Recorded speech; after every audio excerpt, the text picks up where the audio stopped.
नमस्कार दोस्तों, SS stories में आपका स्वागत है।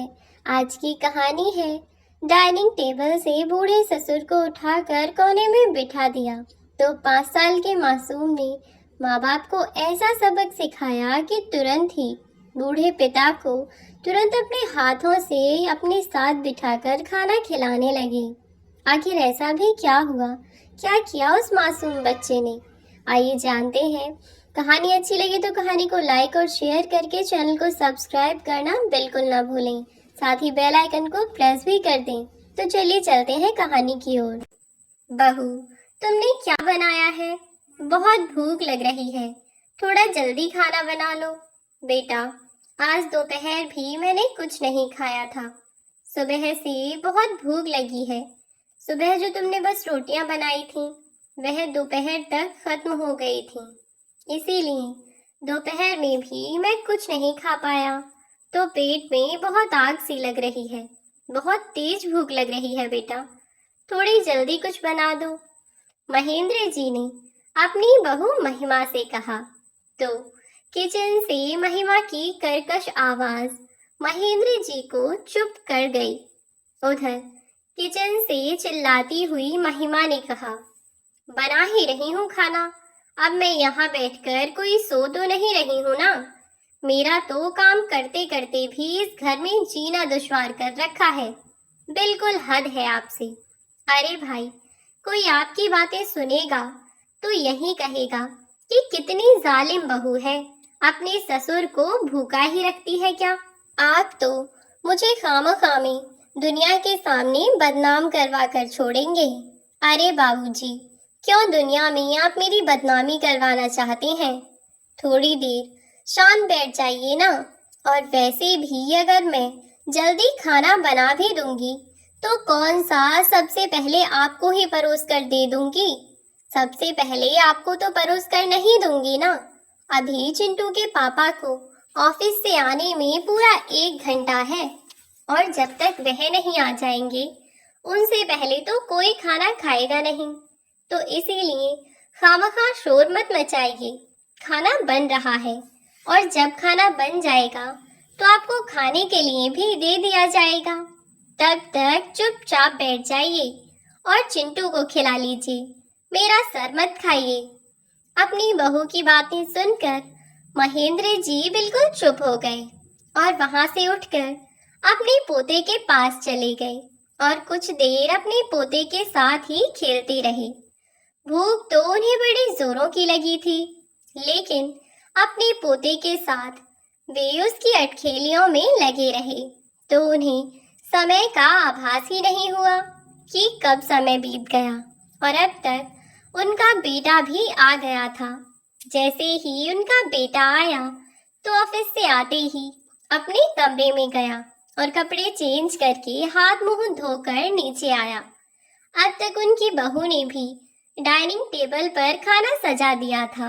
जब डाइनिंग टेबल पर खाना लगने लगा तो भूख से व्याकुल महेंद्र जी झटपट अपने पोते को लेकर डाइनिंग टेबल की ओर चल दिए और जाकर डाइनिंग टेबल पर बैठ गए। महेंद्र जी डाइनिंग टेबल पर बैठकर खाने का इंतजार कर ही रहे थे कि जब उनका बेटा आकर बैठा, महेंद्र जी अपने लिए खाना निकालने लगे। तभी उनकी बहू उनके हाथ से रोटी लेकर वापस प्लेट में रखती हुई बोली, अरे बाबूजी, थोड़ी शर्म कीजिए। इतने बड़े हो रहे हैं आप, हर समय चिंटू आपके साथ खेलता है। अगर आप ही उसे ऐसी बातें सिखाएंगे तो वह क्या करेगा? आप इतने बड़े हैं, लेकिन आपको इतनी भी तमीज नहीं है कि खाना खाने से पहले एक बार हाथ धो लेने चाहिए। जाइए, जाकर हाथ धोकर आइए। महेंद्र जी, जो कि भूख के कारण बहुत कमजोरी महसूस कर रहे थे, वह जैसे तैसे सिंक तक पहुंचे और हाथ धोकर जल्दी से जल्दी डाइनिंग टेबल पर आकर बैठ गए। महेंद्र जी का 8 साल का पोता यह सब देख रहा था और यह सब देखकर उसे बेकार भी लग रहा था। उसके दादाजी, जो कि पिछले 1.5 घंटे से खाना मांग रहे हैं, अभी भी खाना खाने बैठे तो उसकी माँ ने उन्हें हाथ धोने के लिए भेज दिया। खैर, उसकी यह बात ठीक भी थी, लेकिन बच्चे उनको कहाँ समझने वाले थे। अब सब लोग बैठकर खाना खाने लगे, तो महेंद्र जी भी डाइनिंग टेबल पर खाना खा रहे थे। एक तो वैसे ही कई दिनों से उन्हें बहुत कमजोरी सी महसूस हो रही थी, और फिर ऊपर से उनकी बहुरानी ने उन्हें दोपहर से आज भूखा रखा था, जिसके कारण कमजोरी से उनके हाथ पैर काम नहीं कर रहे थे। महेंद्र जी ने अपनी बहू को कहा कि बहू, मेरी प्लेट में थोड़े से दाल चावल डाल दो। इस पर उनकी बहू खुद खाना खाने लगी और बोली, पापा, इतना काम तो आप भी कर सकते हैं। अब क्या बिल्कुल चबा चबा कर मैं आपके मुंह में डाल दूं? खाना बनाकर रख तो दिया है, अब आप अपनी प्लेट में डाल भी नहीं सकते क्या? हद है। तुम देख रहे हो अपने पापा को कि इनके कितने ड्रामे हैं। महिमा ने अपने पति मुकेश से कहा। तभी महिमा की बात सुनकर उसका पति हाँ में गर्दन हिलाता हुआ बोला, हाँ, देख भी रहा हूँ और समझ भी रहा हूँ कि यह इतने ड्रामे क्यों कर रहे हैं। लगता है कि घर पर रह रहकर इनका मन भर गया है, पर अब यह इस घर में रहना नहीं चाहते, इसीलिए शायद यह सब कर रहे हैं, है ना पापा?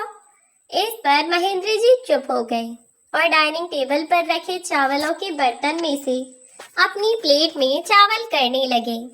जैसे तैसे संभालते और बचाते हुए उन्होंने चावल तो ठीक से कर लिए, लेकिन जब वे दाल डालने लगे तो उनके हाथ कांपने की वजह से थोड़ी सी दाल की छींटें टेबल पर गिर गईं।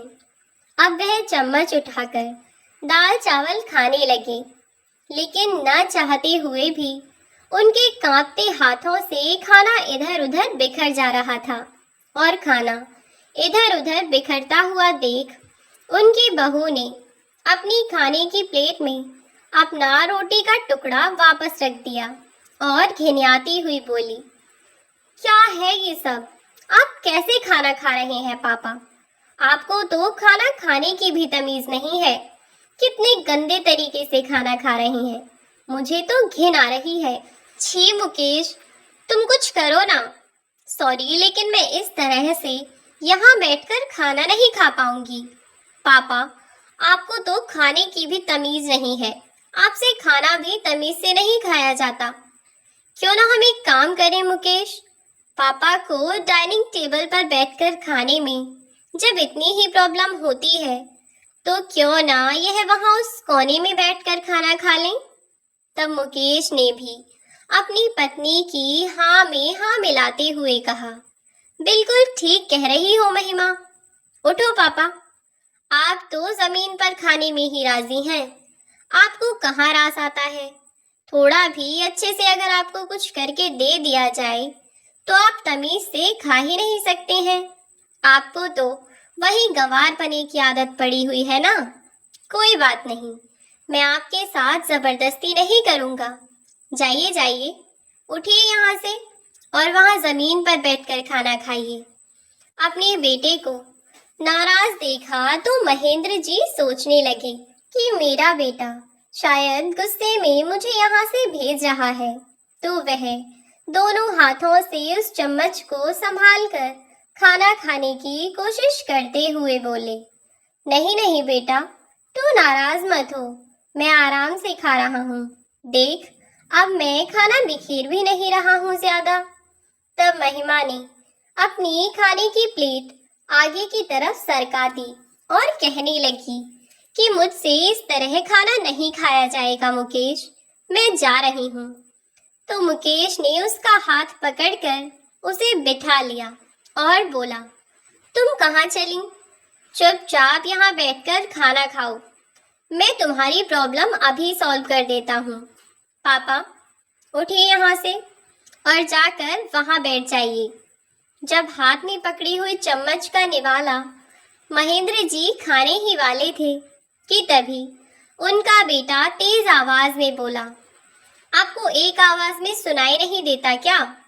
उठिए यहाँ से और जाकर उस कोने में बैठ जाइए। चलिए उठिए। इतना कहते हुए उसने अपने पापा का हाथ पकड़ा और उन्हें उठाकर अपनी डाइनिंग टेबल से दूर ले जाकर एक कोने में बिठा दिया। यह सब देखकर उनका मासूम सा बेटा, जो कि अभी मात्र 8 साल का था, वह मन ही मन बहुत ज्यादा दुखी हो गया। दरअसल इस पूरे परिवार में अगर महेंद्र जी के सबसे ज्यादा करीब कोई था तो वह चिंटू ही था, क्योंकि महेंद्र जी के बेटे और बहू को इतना समय ही नहीं था कि वे उनके पास बैठें, उनसे दो बातें भी कर लें। और इसी कारण से महेंद्र जी बहुत अकेले रहते थे और अपनी चिंताओं में, अपनी परेशानियों में अंदर ही अंदर घुलते रहते थे। वह तो जब से चिंटू उनकी जिंदगी में आया तब से उनकी जिंदगी में रौनक आ गई और हर पल वह बस उसे ही अपने साथ लगाए घूमते। और इसी वजह से चिंटू अपने दादा को सबसे ज्यादा प्यार करता था, क्योंकि महेंद्र जी उसकी हर ख्वाहिश को पूरा करने की कोशिश करते, चाहे कैसे भी हो, कहीं से भी हो। वह उसकी खुशियों का हमेशा ध्यान रखते। और ऐसे ही वह चिंटू था जो अपने दादा को अपने माँ बाप से भी ज्यादा प्यार करता था। चिंटू की दादी की मृत्यु तो उसी समय पर हो गई थी जब चिंटू अपनी माँ के पेट में था, यानी कि चिंटू ने अपनी दादी माँ को कभी नहीं देखा, लेकिन उसने अपने दादाजी को जरूर देखा था। और उसके दादा ने अपने पोते को इतना प्यार किया कि उसे अपनी दादी माँ की भी कभी कमी महसूस नहीं होने दी। इधर चिंटू के माँ बाप दोनों ही अपने काम में व्यस्त रहते। माँ को तो कोई खास काम भी नहीं था, लेकिन फिर भी वह अपने बच्चे को छोड़कर फिजूल की चीजों में लगी रहती। कभी किटी पार्टी, कभी क्लब जाना, कभी अपनी सहेलियों के साथ शॉपिंग जाना। बस इन सब चीजों के अलावा वह 2 वक्त का खाना जरूर बना दिया करती थी, और वह भी एहसान में। कभी बना देती तो कभी वह भी बाहर से लाकर खाना पड़ता। यहाँ तक कि कभी कभी तो खाना बनाने का काम भी महेंद्र जी को ही संभालना पड़ जाता था। अब चिंटू ने अपने दादाजी को थोड़ी कमजोरी की हालत से बिस्तर पकड़ने की हालत तक में अब तक देखा था। अब यह सब अचानक से तो नहीं हुआ। उनके बच्चों की करतूतें ही कुछ ऐसी थीं जिसके कारण महेंद्र जी की ऐसी हालत हुई, लेकिन फिर भी उन्हें अपनी जिंदगी से कोई शिकायत नहीं थी। अपने पोते के साथ हंसी खुशी अपना जीवन बिता रहे थे। जब खाने को मिल जाता तो खा लिया करते, और नहीं मिलता तो बहू को कह दिया करते। यदि वह दे दिया करती तो ठीक, और यदि नहीं देती तो भी ठीक। इसी कारण से तो वह इतने कमजोर हो रहे थे, क्योंकि अब उन्हें समय से खाना तक नहीं मिलता था। जब बहू का मन होता तब कुछ बना लेती, और जब बाहर से मंगाकर खाती तब अपने ससुर को बिस्किट वगैरह देकर ही काम चला लिया करती थी, और खुद आराम से खाना खाकर बैठ जाती। और धीरे धीरे जैसे जैसे वह भी यह सब बातें समझने लगा था, वैसे वैसे उसे भी समझ आ रहा था कि उसकी माँ उसके दादाजी के साथ कितना बुरा बर्ताव कर रही है, और उसकी माँ का यह बर्ताव किसी भी तरह से सही नहीं था। चिंटू तो अपनी माँ के ही इस बर्ताव से बहुत परेशान था। उसने कहा भी कि आप दादाजी से काम मत कराया करो माँ, क्योंकि दादाजी से आप काम कराती हो तो यह मुझे बिल्कुल भी अच्छा नहीं लगता। मुझे यह सब बिल्कुल भी पसंद नहीं है जब आप उनसे काम करने के लिए कहती हैं तो। लेकिन चिंटू को अब तक छोटा बच्चा समझकर यह उसकी बातें टाल दिया करते थे। लेकिन अब धीरे धीरे चिंटू बड़ा हो रहा था, और अब वह 8 साल का बच्चा था, जो धीरे धीरे सब बातों को समझने लगा था। चिंटू ने आज अपने माँ बाप का जो बर्ताव अपने दादाजी के साथ देखा, वह बर्ताव वह भूल नहीं पाया। हालांकि उसके दादाजी को उल्टी जुबान चलाना, उसके दादाजी को उल्टा जवाब देना तो उसकी माँ महिमा के लिए बिल्कुल आम बात बन चुकी थी। लेकिन उस बच्चे को यह बात बहुत अजीब लगी कि उसके दादाजी को डाइनिंग टेबल से उठाकर एक कोने में ले जाकर पटक दिया गया, और यह बात उसे इतनी ज्यादा बुरी लगी कि वह अपना खाना पीना छोड़कर बस यूं ही अपनी टेबल पर बैठा रहा और अपने पिता को जमीन पर कोने में बिठाकर आकर मुकेश ने भी अपनी चेयर पर अपना डेरा जमा लिया, और मुकेश अपने पिता को नीचे बिठाकर आकर चेयर पर बैठ गया और उसने ममता का हाथ पकड़ते हुए कहा, अब तो ठीक है ना, अब तुम्हें कहीं जाने की जरूरत नहीं है, आराम से चुपचाप बैठो और खाना खाओ। वैसे भी तुमने आज का खाना बहुत टेस्टी बनाया है। क्या बात है, दिन पर दिन और खूबसूरत होती जा रही हो, और ऐसे ही तुम्हारे खाने में भी जादू है। पता नहीं दिन पर दिन तुम क्या करती जा रही हो, इतना स्वादिष्ट खाना बनाने लगी हो कि लगता ही नहीं कि खाना तुमने बनाया है। सचमुच अब तो कमाल करने लगी हो। आजकल तो ऐसे लगता है जैसे तुम्हारे हाथों में जादू है।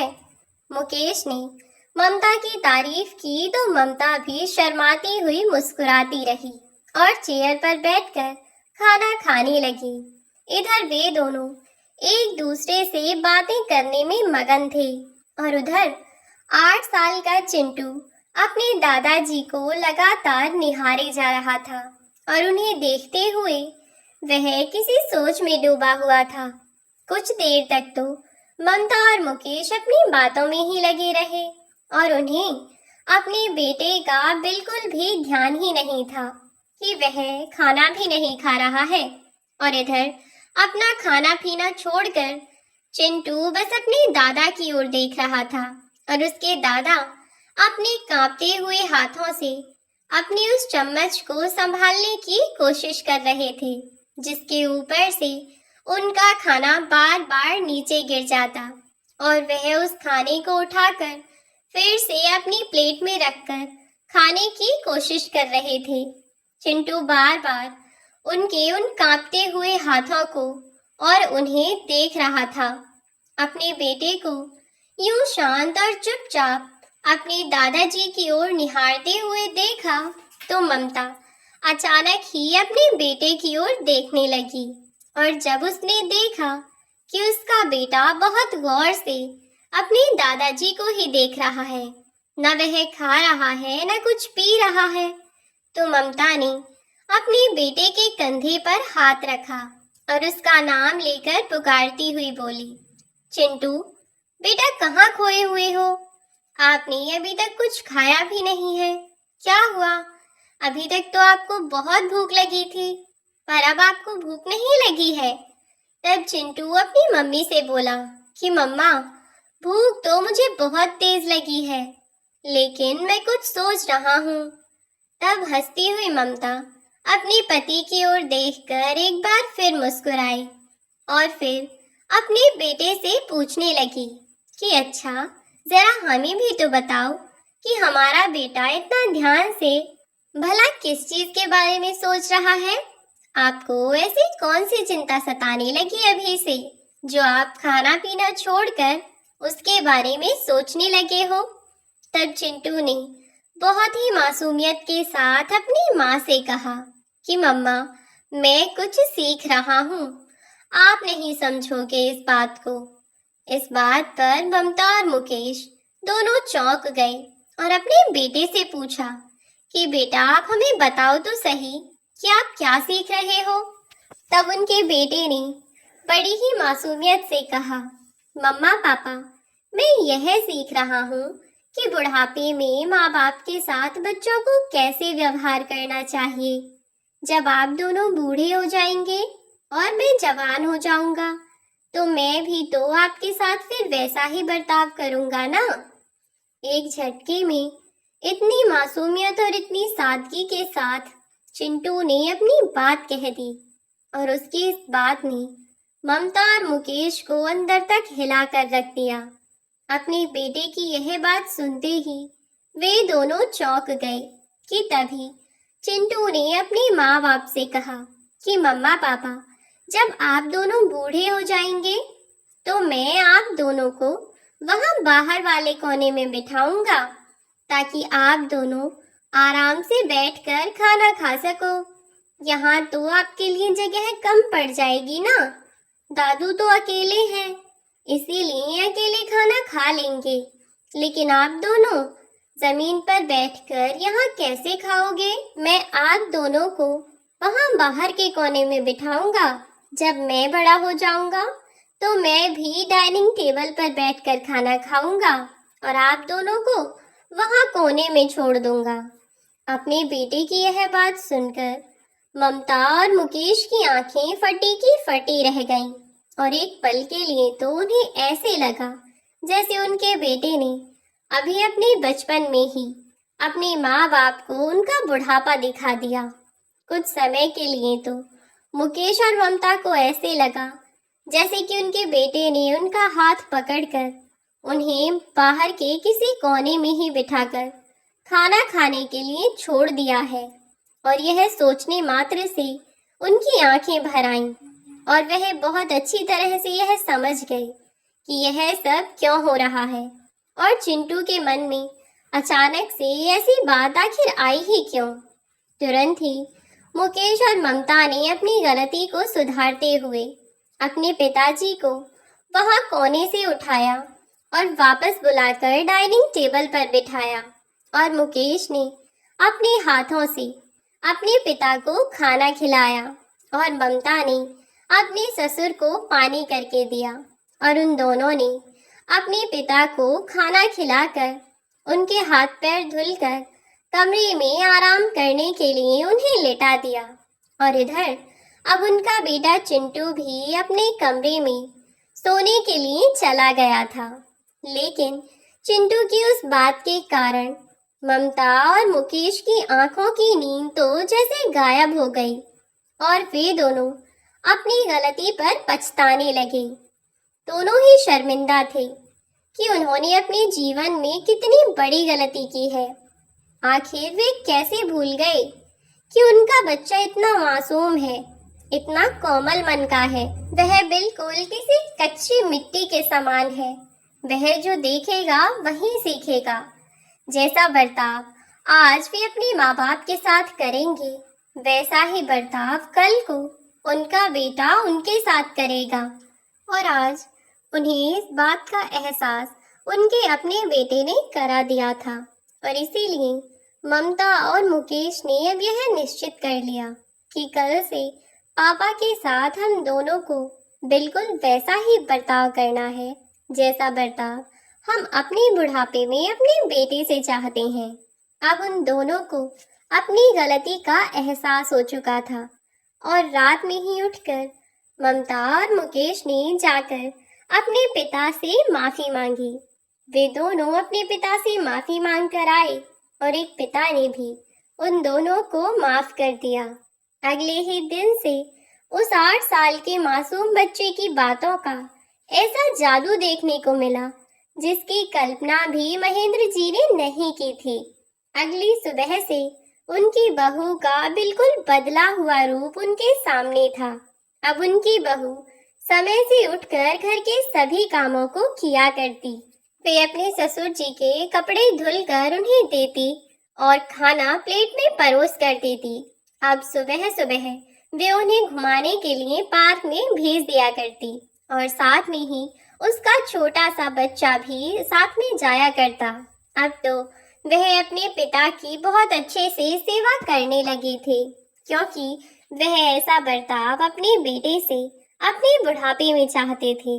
उस 8 साल के मासूम बच्चे ने अपनी मासूमियत और सादगी से ही अपने माता पिता की आंखें खोल दी और आखिरकार ममता और मुकेश को एहसास हुआ कि वह जैसा व्यवहार अपने बुढ़ापे में अपने बच्चों से चाहते हैं, बिल्कुल वैसा ही व्यवहार उन्हें अपने माता पिता के साथ भी करना होगा। यदि वे अपने माँ बाप की सेवा नहीं कर सकते तो उन्हें कोई भी अधिकार नहीं है बुढ़ापे में अपने बच्चों से अपनी सेवा करवाने का। और अब ममता और मुकेश दोनों ही महेंद्र जी का बहुत अच्छे से ध्यान रखने लगे और वह छोटा सा परिवार सुखी सुखी एक दूसरे के संग और एक दूसरे के प्यार के सहारे खुशी खुशी अपना जीवन बिताने लगा। कहानी में अंत तक बने रहने के लिए आपका बहुत बहुत शुक्रिया। वीडियो को लाइक करके शेयर कर दें और चैनल को सब्सक्राइब करना तो बिल्कुल ना भूलें। चैनल से जुड़े रहें ऐसी ही मज़ेदार कहानियों के लिए।